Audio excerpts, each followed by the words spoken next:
티몬 위메프 사태, 뭐 티메프 사태라고 우리가 많이 부르고 있는데 지난 주말에 난리가 났었어요. 우리 지금 피해자분들께서 본사에 가서 현장 환불도 받고 그러다가 뭐 지쳐가지고 돌아가신 분도 있고 아니면은 계속해서 끝까지 기다리다가 직원들 만나고 가신 분도 있고 한데 네. 이 티메프 사태 왜 이런 사태가 벌어진 건지 어떻게 보십니까? 이거는 이제 네. 1차적으로는요. 그 정부 당국, 이제 금융 당국에서 그 처음에 이 그 제도를 도입했을 때 저기 그 산업에 대한 경쟁력 강화 쪽만 강조하면서 소비자 보호 측을 그 법안에 담지 않은 그런 그 입법 공백에서 야기된 그 예상된 사태였다라고 저는 생각을 해요. 이게 왜 그러냐면 이게 2020년도인데요. 디지털 금융 혁신 방안을 발표하거든요, 정부가. 네. 그러니까 이제 이커머스, 전자상거래에 관련된 산업을 이제 그 키우겠다, 뭐 이런 취지죠. 그러니까 그런 취지는 좋아요. 그래서 각종 규제를 완화시켜 줬거든요. 네. 그럼 반면에 또 이런 새로운 산업이 생기다 보면 소비자가 피해 볼 수 있는 상황도 분명히 생기잖아요. 그러니까 소비자 보호와 건전성. 이게 사실은 전자상거래는요, 그 산업자본과 금융자본이 섞여 있는 혼합 형태거든요. 특이한 형태예요. 그렇기 때문에 그 산업과 금융 중에 금융은 규제 산업이잖아요. 네. 그러니까 동일 기능 동일 규제라는 원칙이 있거든요. 그러니까 다른 금융 회사들이 받고 있는 규제들도 여기 그 이커머스 전자상거래에다가도 담았어야 되는데 전혀 담지를 않았거든요. 그러면서 이제 이제 금융의 성격이 있기 때문에 금감원의 감독은 또 받아요. 근데 네. 그 감독이라는 게 구속력이 없어.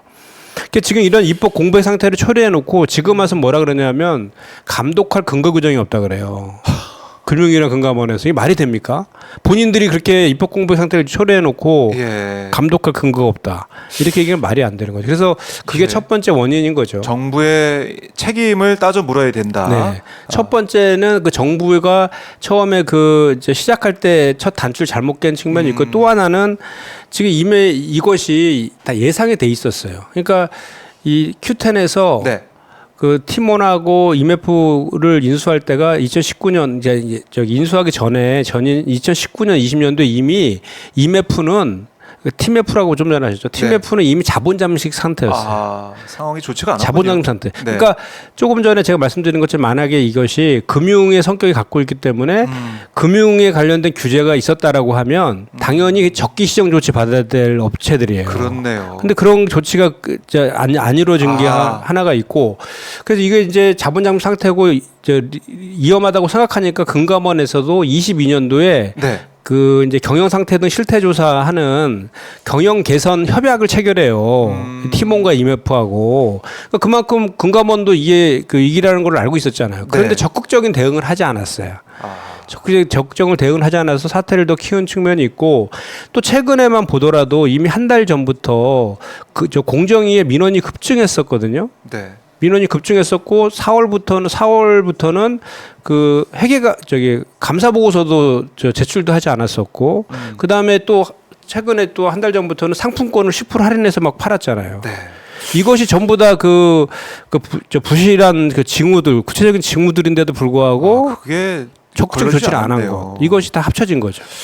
자, 그러니까 이 티몬과 위메프 사실 이게 언급하셨지만은 가격이 저렴한 그리고 소비자들이 볼 때는 정말 딱 혹할 수 있는 그런 상품들이 많이 나와가지고 특히 이번 여름에도 이 티몬 위메프로 여름 휴가 하려고 다 예약하신 분도 있고 여러 가지에서 피해가 큰데 소비자들의 입장에서는 믿고 살 수밖에 없는 거 아닙니까 사실은? 그래서 정부가 어떻게든 뭐 다 오케이 했으니까 이렇게 영업하는 거겠지라는 생각했는데 지금 알고 봤더니 그런 게 미비했었다. 많이 미비했죠. 그러니까 이게 그 티몬과 IMF는 있잖아요.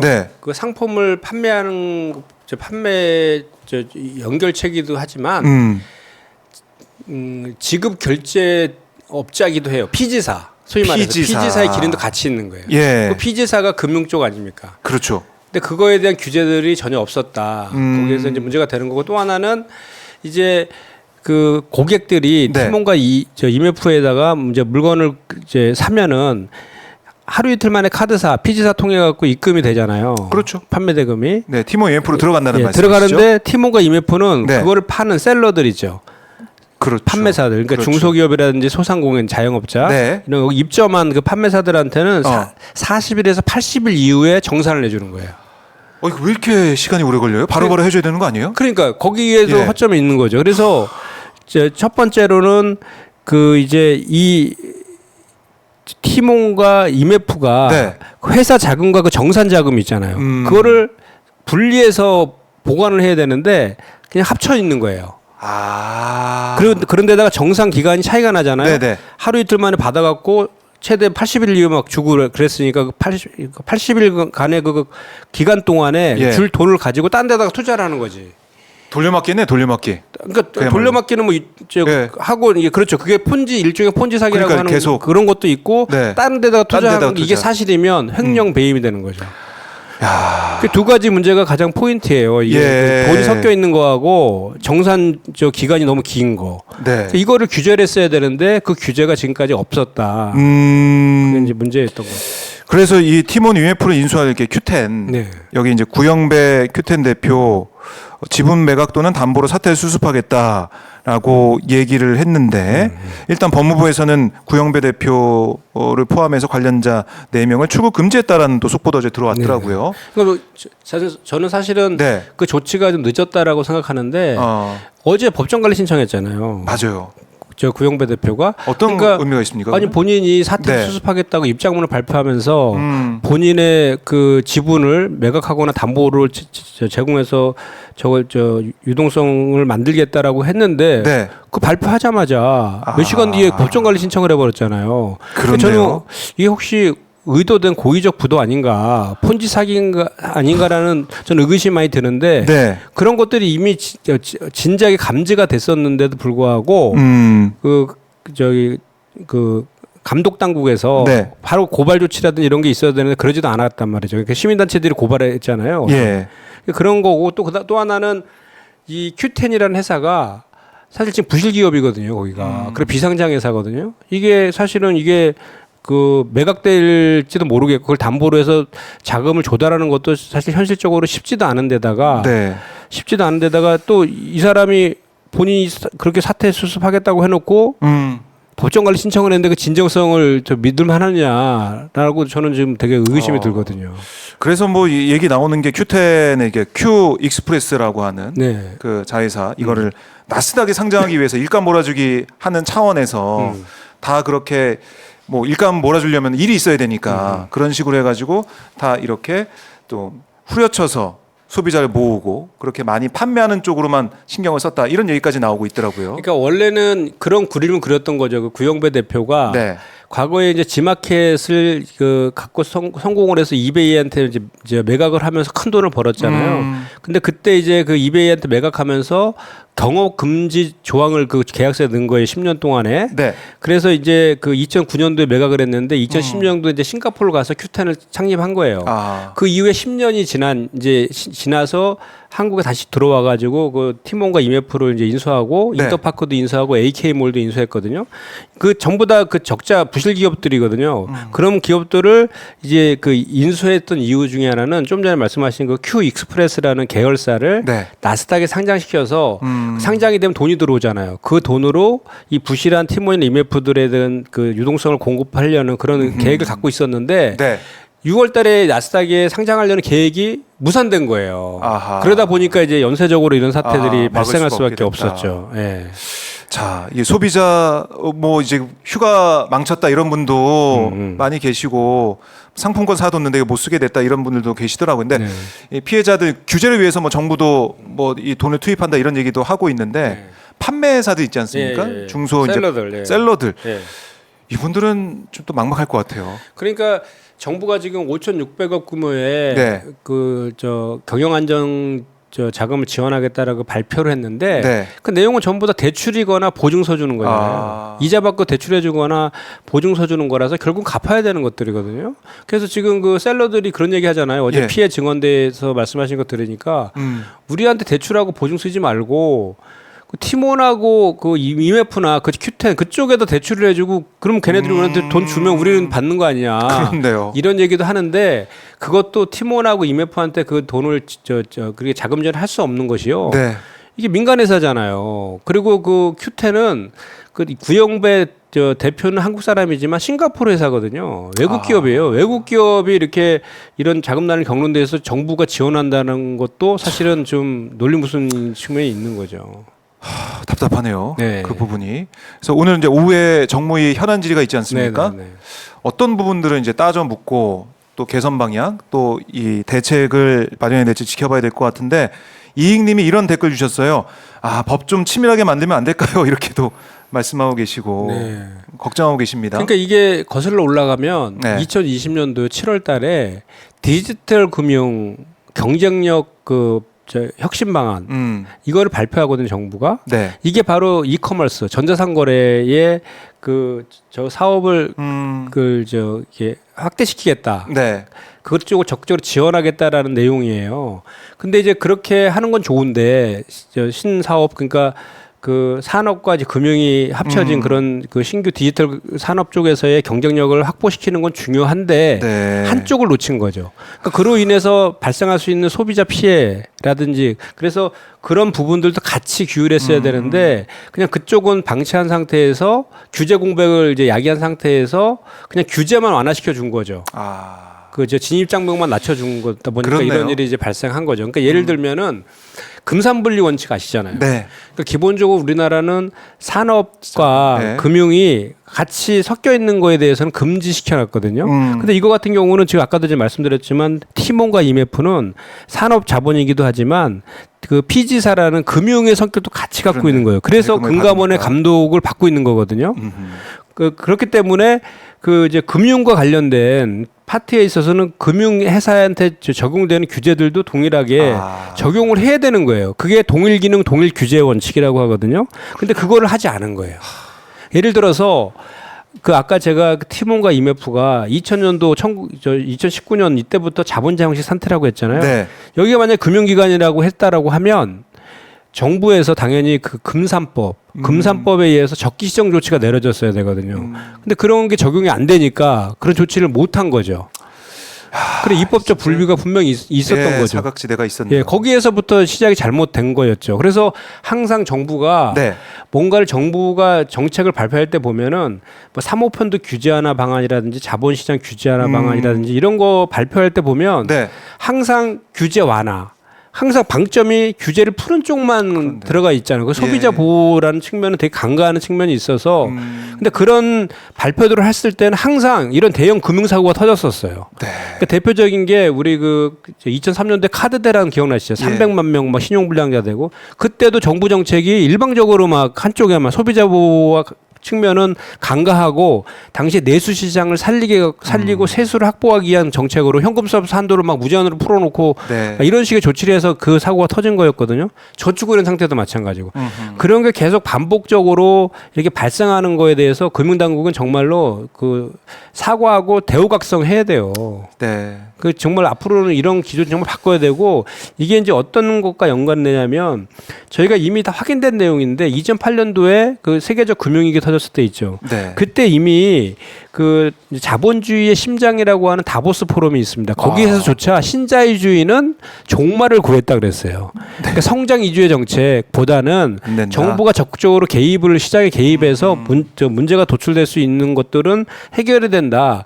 이렇게 선언을 했고 이미 모든 전 세계에는 그런 정부의 개입을 강조하는 쪽으로 다 바뀌어 있거든요. 모든 근데 우리나라만 유독 이명박 정부에 이어서 박근혜 정부에 이어서 이 윤석열 정부만 글로벌 스탠다드를 외치면서 그 부자 감세, 낙수 효과 이 얘기만 신자유주의 정책만 계속 추종하고 있는 거예요.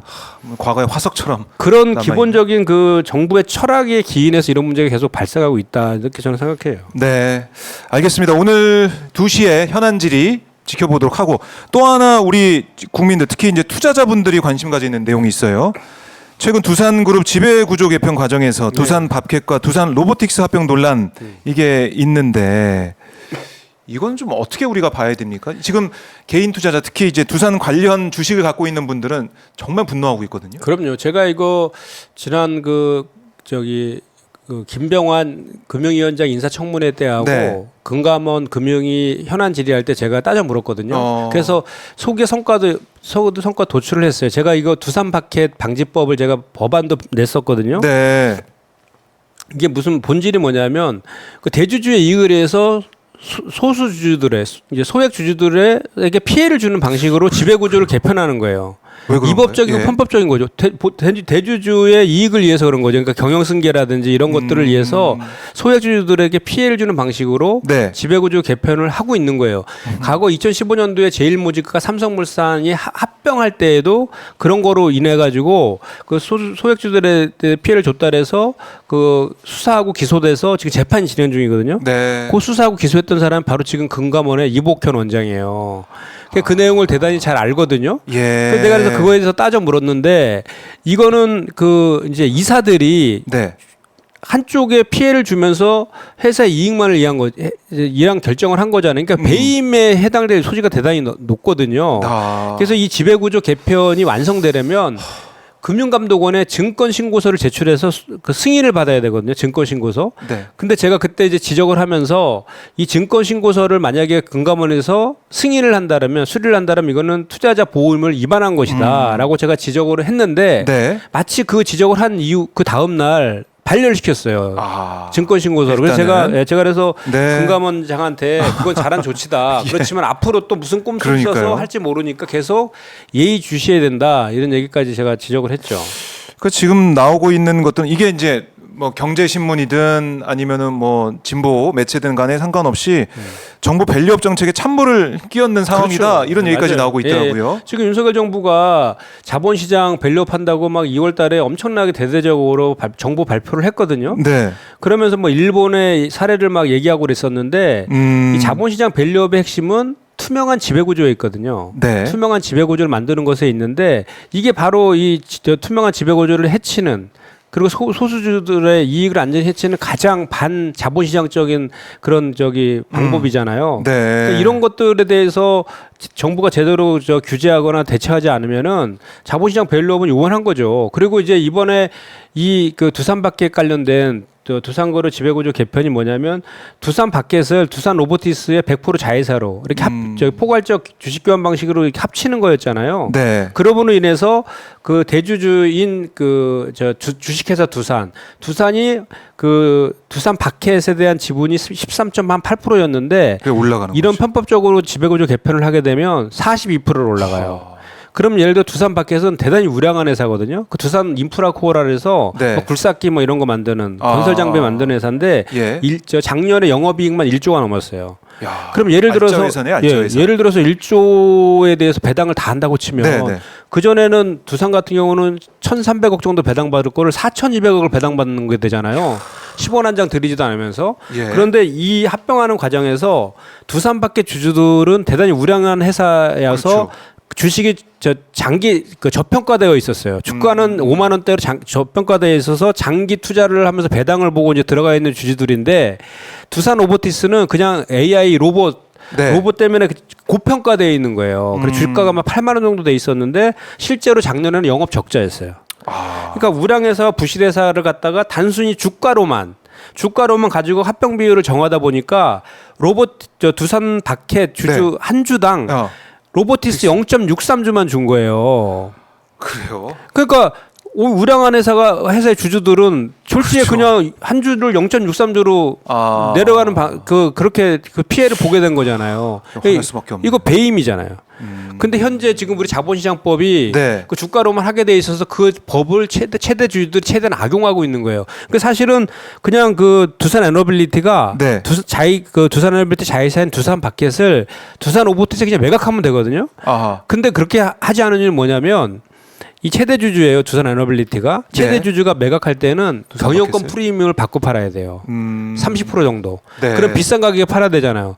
그런데 두산에서는 그 대주주의 이익을 위해서 그걸 포기하고 소액 주주들의 피해를 보는 방식을 선택한 거지. 그러니까 완전히 그 법을 되게 악용한 것인데 그 현재 그 시행령이나 법을 보더라도 이런 조항이 있어요. 지금 두산에서는 이게 이 법은 아니다라고 주장하지만 그렇지 않은 것이 시행령에 보면요. 이렇게 그 회사가 일어날 때 그러니까 지금 좀 전에 얘기해서 우량회사 부실회사잖아요. 근데 주가는 부실회사가 높아. 이런 경우에는 부실회사의 주가를 10%까지 내릴 수 있고요. 그 우량회사의 주가를 10% 올릴 수도 있어요. 그 올리고 내리면 20% 저는 이렇게 해도 이걸 할 수 있는 게 시행령이 규정되어 있는데 그건 안 쓴 거예요. 아, 그거조차 안 썼다. 그래서 자기가 유리한 것만 갖고 악용한 거지.